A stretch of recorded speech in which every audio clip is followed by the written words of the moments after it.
इतिहास में जो घटा है, जिसको भारत सरकार ने सदियों से छुपाया, अगर उसको बताना प्रोपेगेंडा है तो मैं ऐसे प्रोपेगेंडा का स्वागत करता हूं। पहले तो प्रोपेगेंडा बोलना सीख ले, बाकी जिस प्रोपेगेंडा को तू सपोर्ट कर रहा है अभी मैं तुमको एक्सपोज करता हूं। आगे बोल। हिंदुस्तान के इतिहास में इतने प्रधानमंत्री हुए, लेकिन एक प्रधानमंत्री सिर्फ मोरारजी देसाई को क्यों आखिर पाकिस्तान ने निशाने पाकिस्तान से नवाजा? अगर तुम थोड़ा सा भी पढ़ लिए होते और दो चार आर्टिकल की छानबीन कर लिए होते तो तुमको पता चल जाता है कि मोरारजी देसाई को निशाने पाकिस्तान क्यों दिया गया है। लेकिन मैं तुमको बताता हूं कि क्यों दिया गया, क्योंकि तुम्हारे पास तो व्हाट्सएप फॉरवर्ड ज्ञान आया होगा, तुमको तो पढ़ना है नहीं, जो आए बकलोली कर दिए। तो मैं तुमको बताता हूं कि उनको निशाने पाकिस्तान क्यों दिया।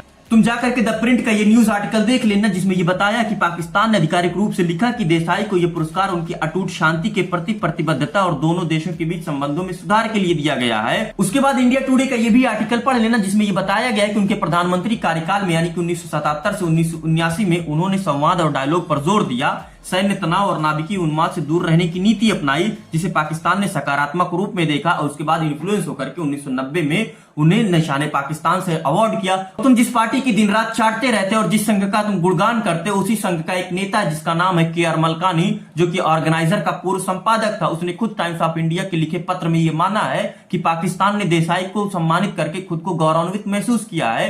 और के आर मलकानी ने देसाई की विदेश नीति को एक बड़ी सफलता बताया था और उसने यहां तक लिखा था कि हमें उम्मीद करनी चाहिए कि हम दोनों रेड क्लिफ लाइन के दूसरी ओर के नेताओं पर अधिकाधिक भरोसा करेंगे। आप परमाणु बम बना रहे हैं? अरे हमारे रॉक एजेंट्स ने हमें बताया, जिसके चलते भारत के 300 से ज्यादा रॉ एजेंट्स को मार दिया गया था, बड़ी बेरहमी से मारा गया था।